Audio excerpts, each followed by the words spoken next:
So, I've got two PowerBooks that both work perfectly, pretty much, but I also can't really use, and those are my PowerBook 540 and my 540C. They're both excellent systems, but both use a stupid power supply design, which is this thing, which I can't even set down because it has this stupid shield that I can't remove from this side. It's got some capacitors in it, some electrolytic caps, and they're bad, and we need to replace them. This this PSU smells like fish when you turn it on and doesn't work. And now I just have to replace them. Okay. Here's the scary bit. Very scary bit. We gotta turn the power strip on. Whew. Okay, I'm standing away from it. And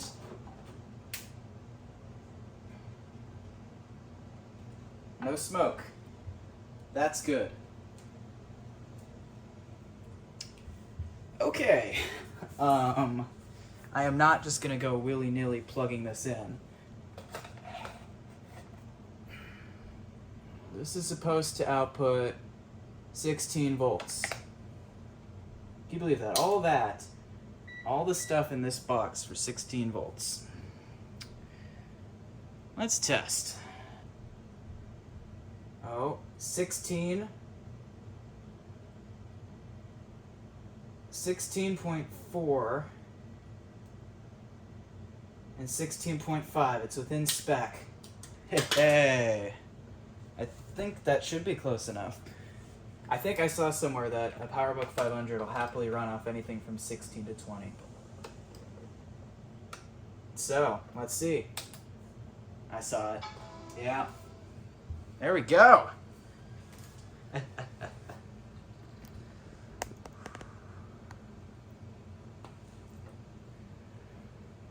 We're good. Oh no. Yeah, it just shut off and it won't come back on. Man. Really? And that is the cat. Oh man. Oh man.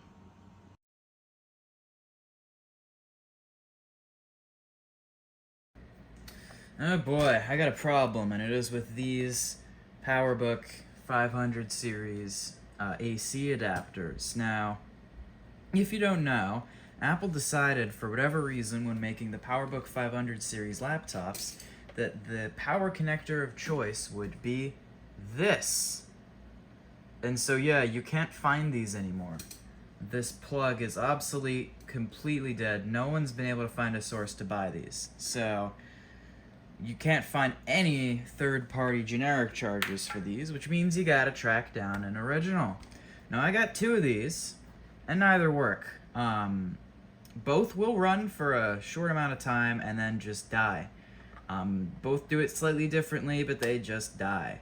And I have recapped both of them. In fact, I was gonna make a video recapping one of them and hoping that would work. But yeah, it didn't work. In fact, it's actually worse now. So these are awful chargers. And the reason why it's a 4-pin connector is because Apple thought it would be fun to split the power supply into two separate voltage lines.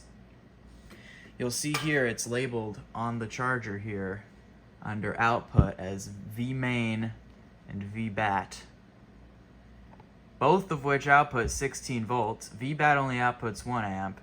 V-main is 1.5 amps, but they could have just done a 3 amp or whatever charger there that outputs 1 line. And the reason why it outputs 2 lines is one V-main runs the computer and V-bat charges the computer's batteries. Why they split it, I don't know. Maybe it was cheaper to do it that way. What I do know is that these chargers are an overcomplicated mess inside, and I hate working on them. And so, we're not going to work on it anymore.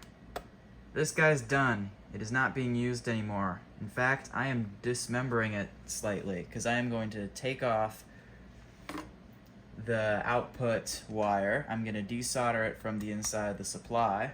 And then we're going to create a custom built adapter in order to just use one of these, an IBM ThinkPad charger.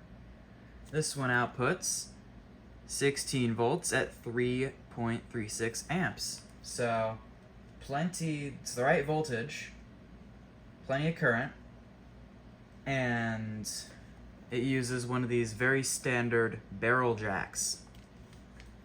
So yeah,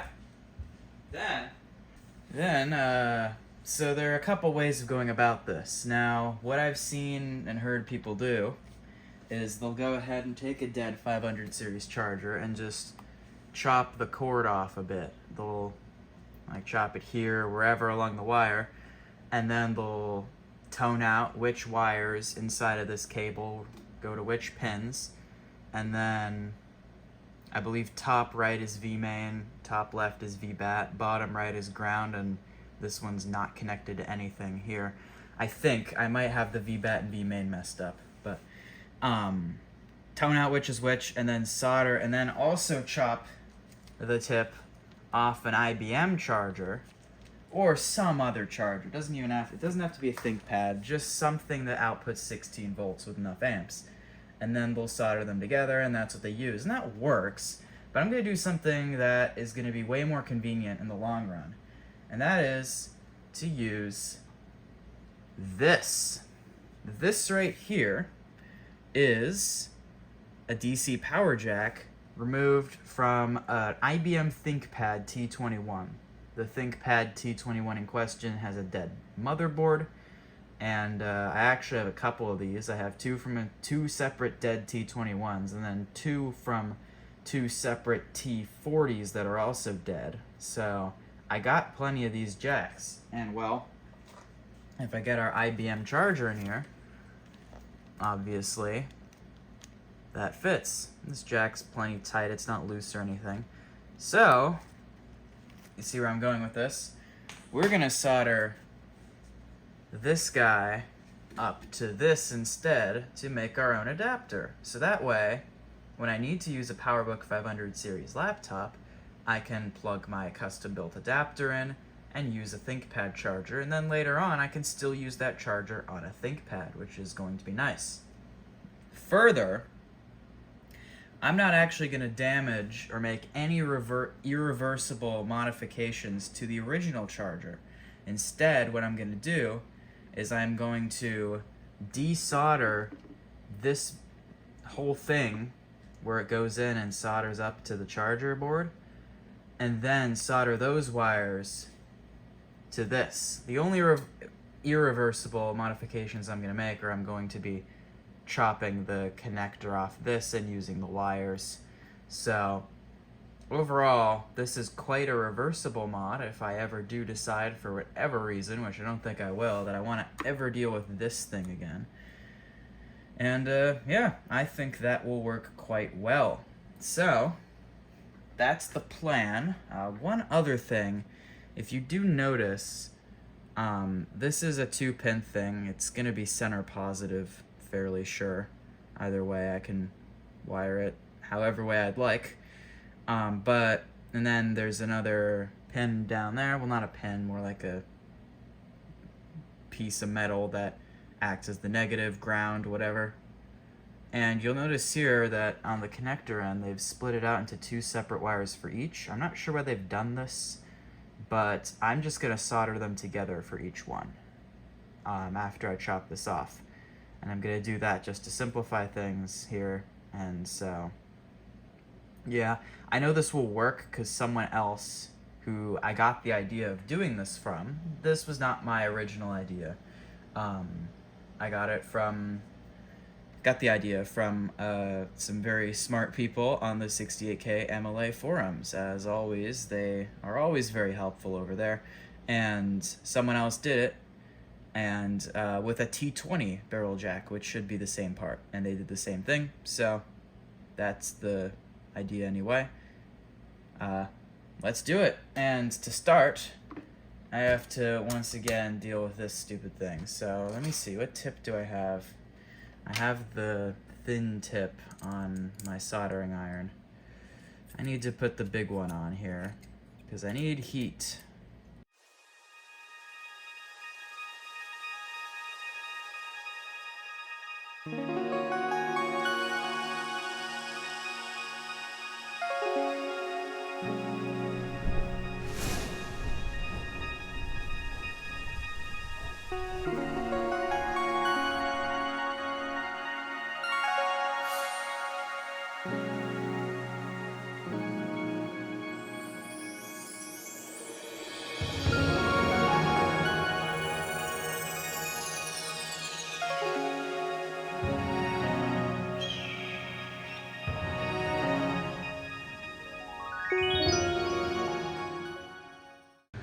Okay, well, that actually didn't take that long. I got everything desoldered from the vertical board. Went very well, the Hacko thing. It really is so nice for stuff like this. So, anyway, here's the bundle of wires, and it's strange because there's 5 things here when there's only 4 pins and only 3 of them have a connector on them. Now, the one that's unpopulated isn't labeled no connect, it's labeled ground sense. So it might be trying to sense something? I don't know, but I do know that I took high-res photos of which thing was attached where. So this is somewhat labeled. There's VM there, that was the orange wire, so that's probably V main. The red wire was attached to VB, VBAT. G and D was the black wire, the thin black wire. The thing to the left of it was the thick black wire. Then this blue one was attached to GR, which might also be ground? Which wouldn't make sense, because there's already one. So, I'm gonna go and tone out what is connected to where here, because I'm confused. I might also go ask the forum if someone's already done this using this same method. So, let's get the multimeter out in continuity mode. Okay. And this is going to be really tough. What I'm going to have to do here is get the tape. Oh, there we go. I got a faint connection. So yeah, that's VBAT. This is just because it's hard to get a good connection when everything is all... I got to beep off that. Yeah, that's V main. Now the interesting one is ground. So this one should go to ground. Yeah. The big, thick black one goes to nothing. Does the blue one go to ground? Let me... Come on. It does. So both the blue and the thin black wire goes to ground. I'm gonna assume the thick black wire must be that weird ground sense, which goes somewhere, but it presumably stops partway through the cable. And for some reason there's 2 ground points that come out, so this splits off and both wire up to the same pin. So I'm wondering which, if I should solder the blue and black ones together, what I should do with the thick black one. And obviously for these, what do I do? Because what I think I'm going to do is I'm going to solder these 2 together, V main and VBAT, and combine it all, and then solder that up to the positive pin on here, so the red wire, I'm assuming. I'll have to tone out. But no, I see this is connected to the center, so this here, solder the red and the black together, because there's no technical reason why that wouldn't work, I think. A couple people have done that on the forums when building new ones of these, and it's worked, but neither of them have batteries to test with to see if VBAT actually runs. But I don't either at the moment, so I'm probably future-proofing wise going to solder these 2 together, and then maybe solder these 2 together, and then solder to the positive and negative, and then leave this one alone. I'm not sure. One thing that I did see, though, is that, remember, right here, the right hole is where the black wire is soldered to, which is ground. And then to the left of that, this hole here is where the thick black one went to. And these are obviously common. They go down the same trace here. So I'm thinking I should probably solder all 3 of these together since they all go to ground. And then go from there. But I'm going to put out an inquiry post on the 68K MLA forums and the big thread we have on these stupid chargers just to confirm first, because I don't want anything to blow up.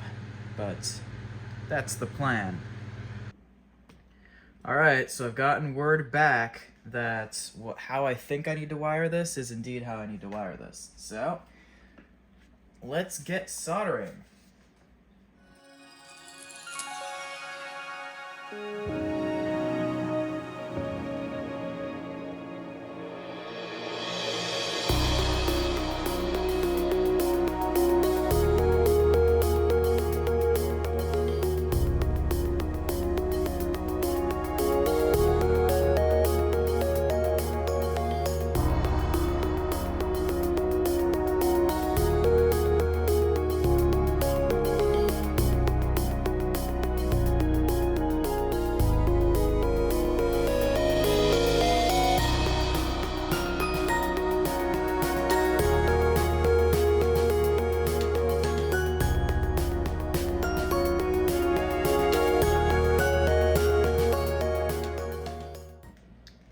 Alright, behold.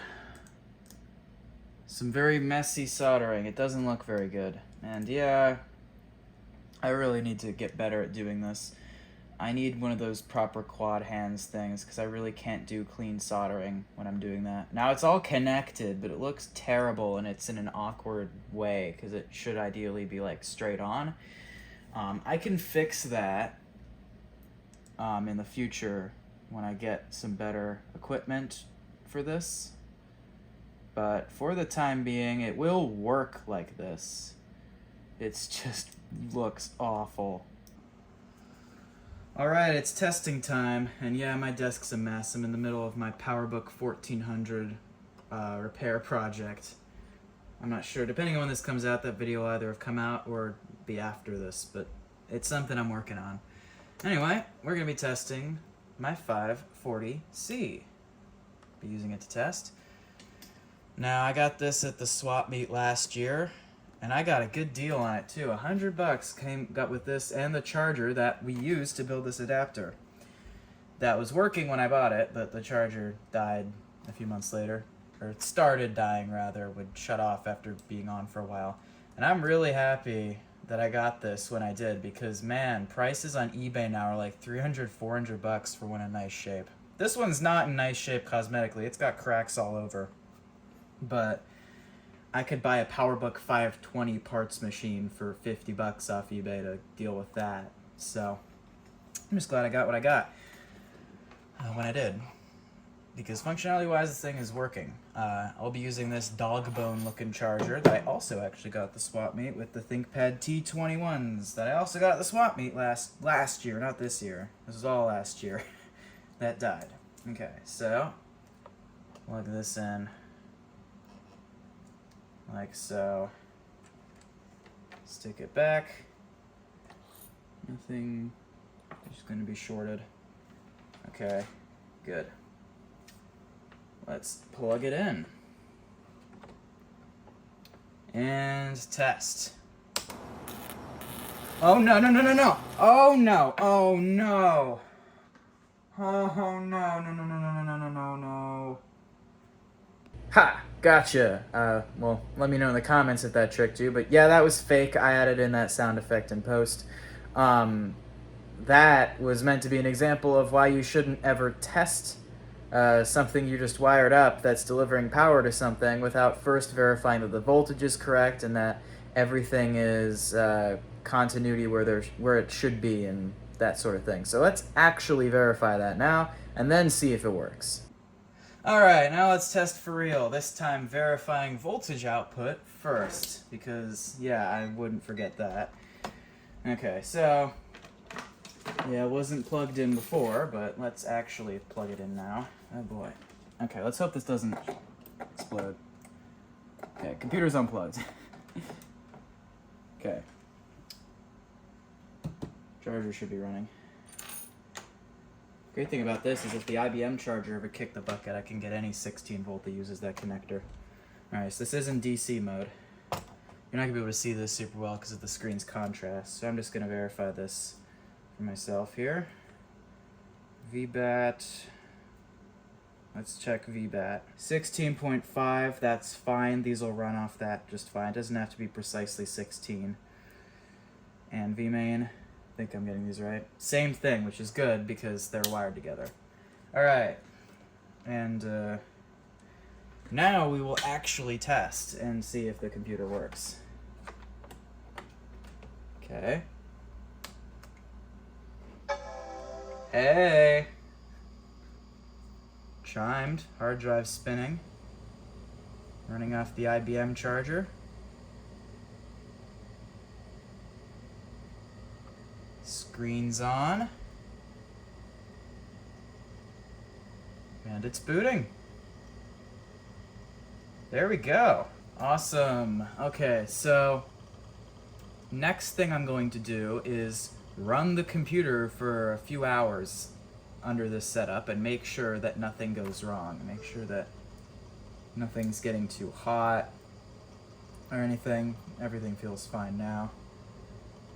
Just validate all that, because if I had just done a quick power up and shut off, I would have said both of the original chargers were working when they aren't, because they cut out after running for like any length of time from a couple minutes to 40 minutes. I mean, that's how they are. So, so I'll have to see if this one stays on, but I think it's going to be good because I've run this specific IBM brick for hours before with no issues. And I think we can call this one done. I have to clean up my work there. That is temporary, I swear. But